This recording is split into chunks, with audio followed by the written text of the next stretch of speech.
Biography by John Masefield. When I am buried, all my thoughts and acts will be reduced to lists of dates and facts, and long before this wandering flesh is rotten the dates which made me will be all forgotten, and none will know the gleam there used to be about the feast days freshly kept by me, but men will call the golden hour of bliss, about this time, or, shortly after this.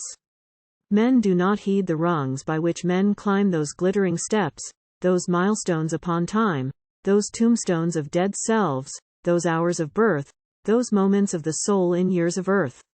They mark the height achieved, the main result, the power of freedom in the perished cult, the power of boredom in the dead man's deeds, not the bright moments of the sprinkled seeds.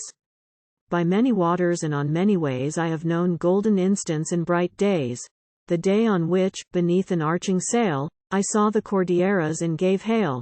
The summer day on which in heart's delight I saw the Swansea mumbles bursting white, the glittering day when all the waves wore flags and the ship wanderer came with sails in rags, that curlew calling time in Irish. Dusk when life became more splendid than its husk, when the rent chapel on the brae at Slains shone with a doorway opening beyond brains.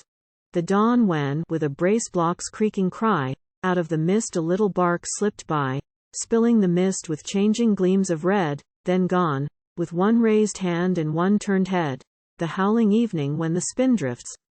mists broke to display the four evangelists, snow-capped, divinely granite, lashed by breakers, wind-beaten bones of long since buried acres. The night alone near water when I heard all the sea's spirit spoken by a bird. The English dusk when I beheld once more, with eyes so changed, the ship, the citied shore, the lines of masts, the streets so cheerily trod in happier seasons. And gave thanks to God. All had their beauty, their bright moment's gift, their something caught from time, the ever swift. All of those gleams were golden, but life's hands have given more constant gifts in changing lands, and when I count those gifts, I think them such as no man's bounty could have bettered much. The gift of country life, near hills and woods where happy waters sing in solitudes, the gift of being near ships, of seeing each day a city of ships with great ships under way, the great street paved with water, filled with shipping, and all the world's flags flying and seagulls dipping. Yet when I am dust my penman may not know those water-trampling ships which made me glow, but think my wonder mad and fail to find their glory even dimly, from my mind, and yet they made me, not alone the ships but men hard-palmed from tallying on to whips, the two close friends of nearly 20 years sea-followers both, sea-wrestlers and sea-peers, whose feet with mine wore many a bolt-head bright treading the decks beneath the riding light. Yet death will make that warmth of friendship cold, and who'll know what one said and what one told, our heart's communion, and the broken spells when the loud call blew at the strike of bells? No one, I know, yet let me be believed, a soul entirely known as life achieved.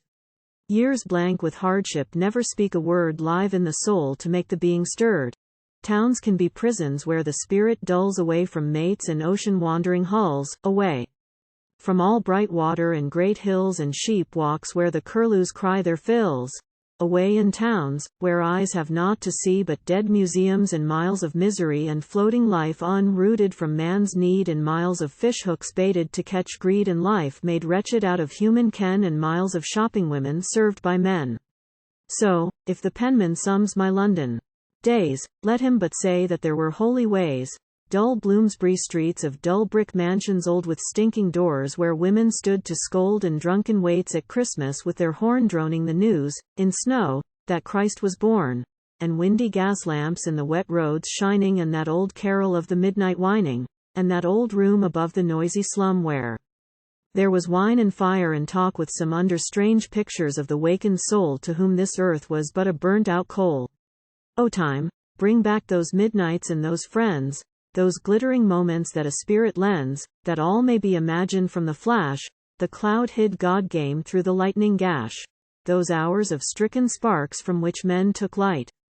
to send out to men in song or book, those friends who heard St. Pancras bells strike two, yet stayed until the barber's cockerel crew, talking of noble styles, the Frenchman's best, the thought beyond great poets not expressed, the glory of mood where human frailty failed, the forts of human light not yet assailed, till the dim room had mind and seemed to brood, binding our wills to mental brotherhood, till we became a college, and each night was discipline and manhood and delight, till our farewells and winding down the stairs at each grey dawn had meaning that time spares, that we, so linked, should roam the whole world round, teaching the ways our brooding minds had found, making that room our chapter, our one mind, where all that this world soiled should be refined. Often at night I tread those streets again and see the alleys glimmering in the rain, yet now I miss that sign of earlier tramps, a house with shadows of plain boughs under lamps, the secret house where once a beggar stood, trembling and blind, to show his woe for food. And now I miss that friend who used to walk home to my lodgings with me, deep in talk, wearing the last of night out in still streets trodden by us and policemen on their beats and cats, but else deserted. Now I miss that lively mind and guttural laugh of his, and that strange way he had of making gleam, like something real, the art we used to dream. London has been my prison, but my books hills and great waters, labouring men and brooks, ships and deep friendships and remembered days which even now set all my mind ablaze, as that June day when, in the red bricks' chinks, I saw the old Roman ruins white with pinks, and felt the hillside haunted even then by not dead memory of the Roman men, and felt the hillside thronged by souls unseen who knew the interest in me, and were keen that man alive should understand man dead so many centuries since. The blood was shed, and quickened with strange hush, because this comber sensed a strange soul alive behind the summer. That other day on our call, when the stones were sun-bleached white, like long unburied bones, while the bees droned and all the air was sweet from honey buried underneath my feet, honey of purple heather and white clover sealed in its gummy bags till summer's over. Then other days by water, by bright sea, clear as clean glass, and my bright friend with me, the cove clean-bottomed where we saw the brown red spotted place go skimming 6 feet down, and saw the long fronds waving, white with shells, waving, unfolding, drooping, to the swells. That sadder day when we beheld the great and terrible beauty of a llama's spate roaring white mouth. In all the great cliffs gaps, headlong, tree-tumbling fury of collapse, while drenching clouds drove by and every sense was water roaring or rushing or in offense, and mountain sheep stood huddled and blown gaps gleamed where torn white hair of torrents shook and streamed. That Saturday when we beheld again a spate going down in sunshine after rain, when the blue reach of water, leaping bright, was one long ripple and clatter, flecked with white. And that far day, that never blotted page when youth was bright like flowers about old age, fair generations bringing thanks for life to that old kindly man and trembling wife after their 60 years. Time never made a better beauty since the earth was laid, than that thanksgiving given to grey hair for the great gift of life which brought them there. Days of endeavor have been good, the days racing in cutters for the comrades' praise. The day they led my cutter at the turn, yet could not keep the lead, and dropped astern. The moment in the spurt when both boats' oars dipped in each other's wash, and throats grew hoarse, and teeth ground into teeth, and both strokes quickened lashing the sea, and gasps came, and hearts sickened, and coxswains damned us, dancing, banking stroke, to put our weights on, though our hearts were broke, and both boats seemed to stick and sea seemed glue, the tide a mill race we were struggling through, and every quick recover gave us squints of them still there, and o'er-tossed water glints, and cheering came, our friends, our foemen cheering, a long, wild, rallying murmur on the hearing, port 4, and, starboard 4. Port 4, port 4, up with her, starboard, and at that each oar lightened, though arms were bursting, and eyes shut, and the oak stretchers grunted in the strut, and the curse quickened from the cocks, our bows crashed, and drove talking water, we made vows, chastity vows and temperance. In our pain we numbered things we'd never eat again if we could only win. Then came the yell, starboard, port 4, and then a beaten bell rung as for fire to cheer us. Now, oars bent, soul took the looms, now body's bolt was spent, damn it, come on now. On now, starboard. Port 4, up with her, port, each cutter. Harbored 10 eye shut painsick strugglers, heave, oh heave, cat calls waked echoes like a shrieking sheave. Heave, and I saw a back, then 2. Port 4, starboard, Come on, I saw the midship oar, and knew we had done them. Port fore, starboard, now. I saw bright water spurting at their bow, their cocks full face an instant. They were done, the watchers cheering, almost drowned the gun. We had hardly strength to toss our oars, our cry cheering the losing cutter was a sigh. Other bright days of action have seemed great, wild days in a pampero off the plate, good swimming days at Hogback or the coves which the young gannet in the Corby loves, surf swimming between rollers, catching breath between the advancing grave and breaking death, then shooting up into the sunbright smooth to watch the advancing roller bare her tooth, and days of labor also, loading, hauling, long days at winch or capstan, heaving, pawling, the days with oxen, dragging stone from blasting, and dusty days in mills, and hot days masting.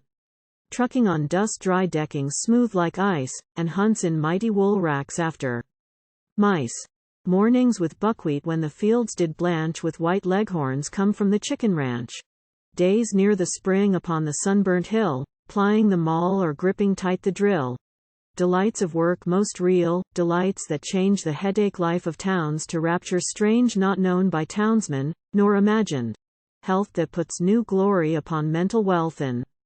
makes the poor man rich. But that ends, too. Health, with its thoughts of life, and that bright view, that sunny landscape from life's peak, that glory, and all a glad man's comments on life's story, and thoughts of marvelous towns and living men, and what pens tell, and all beyond the pen, and are summed in words so truly dead they raise no image of the heart and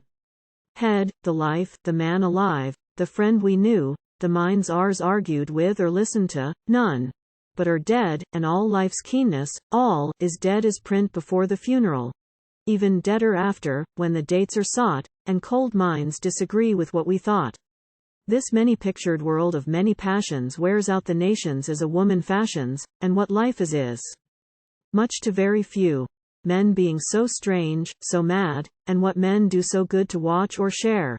But when men count those hours of life that were a bursting fount sparkling the dusty heart with living springs, there seems a world, beyond our earthly things, gated by golden moments, each bright time opening to show the city white like lime, high-towered and many-peopled. This made sure work that obscures those moments seems impure, making our not returning time of breath dull with the ritual and records of death, that frost of fact by which our wisdom gives correctly stated death to all that lives. Best trust the happy moments. What they gave makes man less fearful of the certain grave, and gives his work compassion and new eyes. The days that make us happy make us wise.